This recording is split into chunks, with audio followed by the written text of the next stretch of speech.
जय माता दी। बोलिए अम्बे मात की जय। ओम नमः शिवाय। प्रिय भक्तगणों, आज नवरात्रि के 8वें दिन माता महागौरी की पूजा अर्चना की जाती है। आज के दिन पूर्ण निष्ठा और भक्ति से उनकी उपासना करने से सभी कलुष धुल जाते हैं और पूर्व काल में किए गए सभी पाप मिट जाते हैं और भविष्य में दुख, संताप, पाप, रोग ऐसे भक्त के निकट नहीं आते तथा माता की कथा श्रवण करने वाले निष्ठावान भक्तों को सकारात्मक शक्ति भी प्राप्त होती है। माता महागौरी सुहागिन स्त्रियों को सदा सुहागन रहने का आशीर्वाद प्रदान करती हैं। यही नहीं, इनके कृपा से धन्य धान और परिवार में खुशहाली भी बनी रहती है। तो आज मैं सुना रही हूँ शारदीय नवरात्रि के 8वें दिन सुनी जाने वाली माता महागौरी की बड़ी ही दुर्लभ पौराणिक व्रत कथा। तो आप सभी भक्तगण कथा को सुनने से पहले माता रानी का जयकारा कमेंट में अवश्य लगाइएगा तथा वीडियो को लाइक करके चैनल को सब्सक्राइब भी कर दीजिए। माता रानी की कृपा आप सभी भक्तगणों पर सदा सर्वदा बनी रहे। पौराणिक कथा के अनुसार माता महागौरी का जन्म हिमालय राज के घर हुआ था।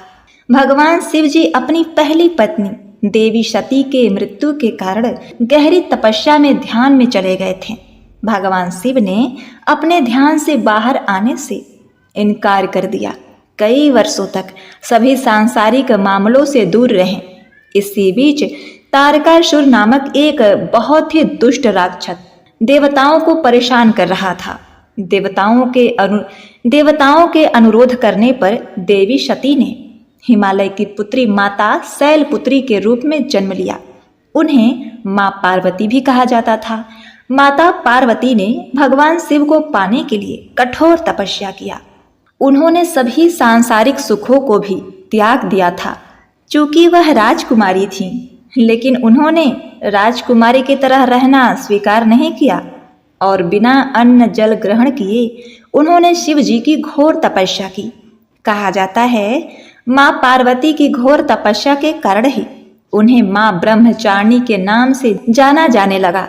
हजारों वर्षों बीत गए, लेकिन माँ पार्वती ने हार नहीं मानी। ठंड, गर्मी, बारिश और तूफान से लड़ते हुए उन्होंने कुछ भी खाने या पीने से इनकार कर दिया। इससे उनकी त्वचा काली पड़ गई और उनका शरीर भी धूल, मिट्टी, पत्तों आदि से ढक गया। इस गंभीर तपस्या के कारण माता पार्वती ने अपनी सारी चमक खो दी और बेहद कमजोर हो गई। अंत में लंबे समय के बाद भगवान शिव ने उनकी तपस्या पर ध्यान दिया। उन्होंने उनकी भक्ति की परीक्षा भी ली और यह महसूस किया कि वह वास्तव में सती का ही रूप है। भगवान शिव माता पार्वती से विवाह करने के लिए तैयार हो गए। अब देखिए, तपस्या करने के कारण वह अत्यंत ही कमजोर हो चुकी थी और सभी प्रकार की गंदगी में ढकी हुई थी। भगवान शिव ने उन्हें शुद्ध बनाने का फैसला किया और उन्होंने अपने जटाओं में बहने वाली पवित्र गंगा जी को माता पार्वती के ऊपर गिराया। उन्हें गंगा जल से स्नान कराया। इस पवित्र जल से माता पार्वती की शरीर की सारी गंदगी धुल गई और उनकी खोई हुई चमक उन्हें वापस प्राप्त हुई। जैसे ही शुद्ध और पवित्र जल उन पर गिरा, उनकी त्वचा ने अपना प्राचीन चमक वापस पा लिया और वे उत्कृष्ट चमकदार आभा में बदल गई। उनका रंग चंद्रमा के चमक के समान उज्जवल हो गया, जिससे महादेव ने उनका नाम महागौरी रखा। तभी से उनका नाम महागौरी पड़ गया, जो दुधिया सफेद रंग और गौर वर्ण वाली थी। शंख, चंद्रमा और कुंद फूल की सफेदी उनके सुंदर उत्तम सौंदर्य का मुकाबला नहीं कर सकती थी। शुद्ध सफेद साड़ी में लिपटी हुई हीरे जड़ित आभूषण से सुसज्जित एक सफेद बैल पर भव्य रूप में बैठी हुई वह हजारों सूर्य की चमक से चकाचौंध हो रही थी। चतुर्भुजी, 4 भुजाओं वाली होने के कारण वह 2 हाथों में, एक में त्रिशूल और एक में डमरू रखती हैं, जबकि उनके अन्य 2 हाथ अभय और वर मुद्रा में प्रदर्शित है। महागौरी की पूजा उनके भक्तों की आत्मा को शुद्ध करके उनके पापों और अशुद्धियों को धोने की क्षमता रखती है। इनकी पूजा तथा कथा का श्रवण करने से सभी प्रकार के कष्ट दूर हो जाते हैं और अमोघ फल की प्राप्ति होती है। वैवाहिक जीवन सुखमय होता है, धन ऐश्वर्य की प्राप्ति होती है। अष्टमी तिथि को महागौरी, जिन्हें श्वेतांबरा भी कहते हैं, इनकी पूजा की जाती है। शंख, चंद्रमा और कुंद फूल की सफेदी उनके सुंदर उत्तम सौंदर्य का मुकाबला नहीं कर सकती। दूसरी अन्य कथा में यह भी कहा जाता है कि एक बार शिव जी ध्यान करने बैठे और अनंत काल तक साधना में लीन रहे। देवी पार्वती जी ने काफी समय तक प्रतीक्षा की, लेकिन शिव जी ध्यानस्थ ही रहे। तब देवी पार्वती स्वयं भी कैलाश पर्वत को छोड़कर तपस्या करने घने जंगल में चली गईं। जंगल में पार्वती जी घोर तपस्या में रत थीं। तभी वहां एक सिंह आया। उसने कई दिनों से शिकार नहीं किया था। माता भवानी को देखकर उसने उन पर हमला करना चाहा, पर तप के सुरक्षा चक्र का घेरा वह नहीं तोड़ पाया। यह देखकर वह वहीं वापस बैठ गया और तपस्या पूरी होने की प्रतीक्षा करने लगा। उसने सोचा कि जैसे ही देवी उठेंगी वह उनका शिकार कर अपनी भूख मिटा लेगा। देवी पार्वती जी की घोर तपस्या से शिव जी प्रसन्न हो गए और उन्हें कैलाश वापस ले जाने आए। देवी भवानी जब चलने को उद्यत हुईं तो उनकी दृष्टि सिंह पर पड़ी। योग दृष्टि से उन्होंने जान लिया कि यह भूखा सिंह कई दिनों से उनके तप से उठने की प्रतीक्षा कर रहा है। प्रिय भक्तगणों, संसार को शरण देने वाली ममतामयी माँ से यह भूखा सिंह निराश्रित नहीं छोड़ा गया। उन्होंने उसकी प्रतीक्षा को भी तपस्या ही मान लिया और अपने साथ ले लिया। उसी दिन से देवी दुर्गा माँ का वाहन सिंह बन गया।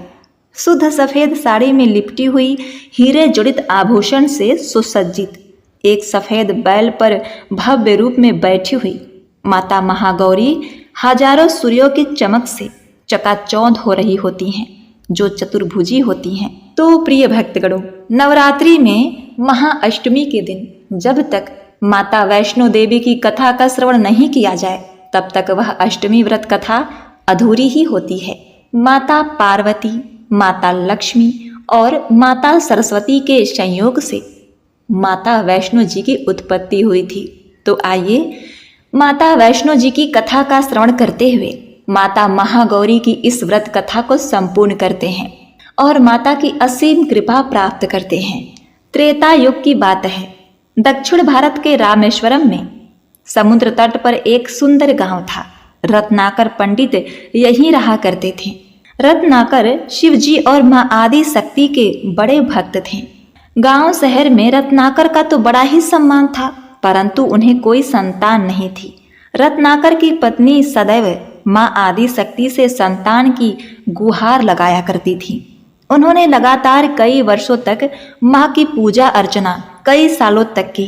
अब माता की कृपा से कई सालों से संतानहीन रत्नाकर की पत्नी गर्भवती हुई तो एक रात रत्नाकर के सपने में एक बालिका ने आकर कहा कि हे रत्नाकर, मैं तुम्हारे घर पर आ रही हूँ, पर एक शर्त पर मैं जो कुछ करना चाहूँ तुम उसे रोकोगे नहीं। पुजारी सीधे साधे पंडित रत्नाकर को यह आभास हो गया कि माँ आदि शक्ति उसके घर उत्पन्न होने वाली है। अब तीन स्वरूप महालक्ष्मी, महासरस्वती और माता पार्वती ने मिलकर इस कन्या का रूप धारण किया।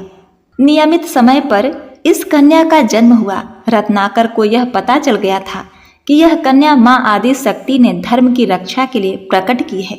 रत्नाकर इस भाव से कन्या का लालन पालन करने लगे। तीनों माँ शक्तियों के मिलने से उनके स्वरूप को उन्होंने त्रिकुटा नाम दिया। त्रिकुटा का स्वभाव जन्म से ही अनूठा था। बचपन से ही वह पूजा पाठ और धार्मिक कार्यक्रमों को देखकर प्रसन्न होती एवं 10वां साल शुरू भी नहीं हुआ था कि त्रिकुटा को यह पता चल गया था कि भगवान विष्णु ने भगवान श्री राम के रूप में धरती पर अवतार ले लिया है। त्रिकुटा ने यह व्रत ले लिया कि वह भगवान श्री राम से ही विवाह करेंगी, अन्यथा आजीवन ही अविवाहित रहेंगी। त्रिकुटा ने अपने पिता से कहा कि वह रामेश्वरम के तट पर रहकर तपस्या करना चाहती हैं। शर्त के मुताबिक रत्नाकर ने उन्हें नहीं रोका। 10 वर्ष की उम्र से ही त्रिकुटा समुद्र तट पर एक कुटी बनाकर रहने लगी।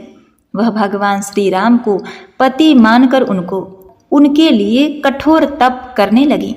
इसी तरह घोर तप करते त्रिकुटा को बहुत वर्ष बीत गए। सीताहरण के बाद भगवान श्री राम लक्ष्मण के साथ दल बल लेकर सीता की खोज करते हुए रामेश्वरम पहुंचे। श्री राम को पुल बांधने तक यहाँ ठहरना था। भगवान एक दिन विचार कर ही रहे थे, तभी समुद्र तट पर एक तेजस्विनी ध्यान मग्न कन्या को देखकर चकित रह गए। उस कन्या के योग और आभा से वह स्थान अलग ही रोशनी से प्रकाशित हो रहा था।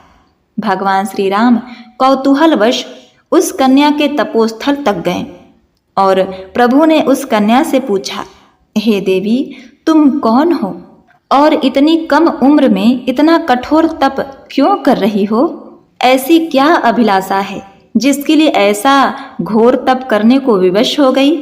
कन्या ने भगवान को विनय पूर्वक प्रणाम करके अपना परिचय पंडित रत्नाकर की पुत्री त्रिकुटा के रूप में दिया।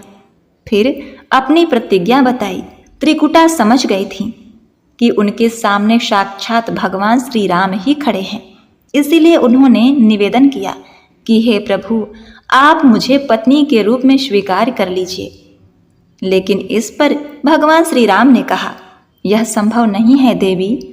मैं एक पत्नी रहने के संकल्प से बंधा हूँ। अपनी पत्नी के अपहरणकर्ता को दंड देने के लिए यहाँ समुद्र तक आया हूँ। त्रिकुटा को यह सुनकर आघात पहुंचा। उन्होंने अपने कठोर तप का वास्ता दिया और भगवान से विवाह करने की पुनः याचना की। त्रिकुटा ने कहा, प्रभु, क्या मेरा यह तप व्यर्थ चला गया? मेरे तप में वह शक्ति नहीं कि आपको प्राप्त कर सकूं। यदि मेरा तप अभी बाकी है तो मैं कठोर तप करूंगी और तब तक जारी रखूंगी जब तक मेरी अभिलाषा पूरी नहीं होती। भगवान श्री राम ने कहा कि जब मैं सीता का पता लगाकर लौटूंगा तब तुम्हारे यहाँ आऊंगा देवी। यदि तुम मुझे पहचान लोगी तो मैं तुम्हारी इस बात पर सही निर्णय करूंगा। त्रिकुटा को इस बात से बड़ी प्रसन्नता हुई कि उनका तप सफल है। भगवान ने उन्हें वरण करने का एक आश्वासन दिया। अब उन्हें अपने स्वामी की प्रतीक्षा में उत्तीर्ण होना है। इस प्रसन्नता के भाव से भरकर त्रिकुटा का उत्साह और बढ़ गया। उन्होंने कठिन तप करना आरंभ किया। उनके तप का प्रभाव ऐसा था कि उनकी कुटी के आसपास का पूरा क्षेत्र एक अलग प्रकाश से प्रकाशित हो रहा था। भगवान श्री राम ने रावण के साथ युद्ध करके उसे हराया। विभीषण को लंका का राजा बनाकर अपनी पत्नी, भाई और समस्त सेना के साथ अपने नगर को लौटने लगे। प्रभु लंका विजय के बाद पुष्पक विमान पर बैठकर लौट रहे थे। उन्हें त्रिकुटा को दिया हुआ अपना वचन भी पूरा करना था। रामेश्वरम के तट पर पहुंचते ही भगवान ने विमान रुकवा दिया। सभी कौतूहल में पड़ गए तो प्रभु ने उन्हें कुछ पल की प्रतीक्षा करने को कहा। उसके बाद वह अकेले ही चल पड़े। वहां सभी लोग भगवान की प्रतीक्षा करने लगे। श्री रामचंद्र भगवान ने एक अत्यंत ही वृद्ध ब्राह्मण का वेश बनाया और देवी त्रिकुटा के पास पहुंचे। प्रभु उनके पास कुछ पल रुके पर त्रिकुटा उन्हें पहचान ही नहीं सकी। भगवान ने उन्हें अवसर दिया पर उनकी लीला को देवी त्रिकुटा भाप न पाई। तब भगवान श्री राम ने अपने असली रूप में आ गए। उन्होंने त्रिकुटा से कहा, देवी, मैं आपको दिए वचन के अनुसार आपके पास आया था, परंतु आप इस परीक्षा में सफल ना हो पाए। वैसे भी इस जन्म में सीता से विवाह कर मैंने एक पतिव्रत का प्रण लिया है, इसलिए तुम्हारे साथ विवाह तो असंभव ही था। लेकिन त्रिकुटा कुछ निराश हो गई। भगवान ने उनकी मनुस्मृति समझ ली और मधुर वचन में बोले। भगवान ने कहा, हे देवी, आपको निराश होने की आवश्यकता नहीं। आपका संकल्प पक्का है, इसीलिए मैं इसे खाली नहीं जाने दूंगा। इस युग में व्रतधारी होने के कारण विवश हूँ। कलयुग में जब मैं कल्कि के रूप में अवतार लूंगा तब मैं आपको अपनी पत्नी के रूप में अवश्य ही स्वीकार कर लूंगा।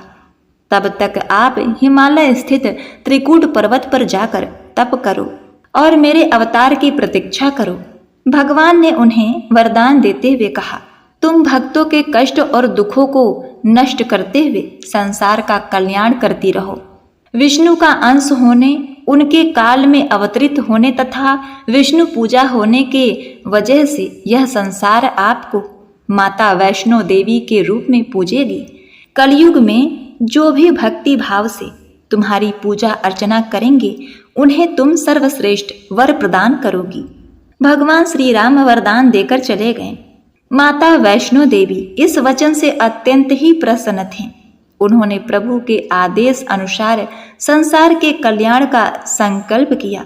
त्रिकुटा उत्तरी भारत के मानक पर्वत श्रृंखला की 3 पहाड़ियों वाले त्रिकुट पर्वत पर तप के लिए चली गई। वहीं माता वैष्णो देवी के नाम से विराजमान है। श्री हरि का वरदान होने के कारण वैष्णव माता भक्तों की सभी मनोकामनाएं पूरी करती हैं। इसलिए माता का स्वरूप कुमारी है। वह श्री हरि के कल की अवतार की प्रतीक्षा कर रही हैं। उसी अवतार के बाद भगवान उन्हें स्वीकार करेंगे और संभव है माता वैष्णो देवी को किसी अन्य धाम पर भी स्थान दें और उन्हें कुछ अन्य दायित्व भी दें। तो बोलिए अम्बे मात की जय, शेरा वाली मैया की जय। ओम नमः शिवाय। जय माता।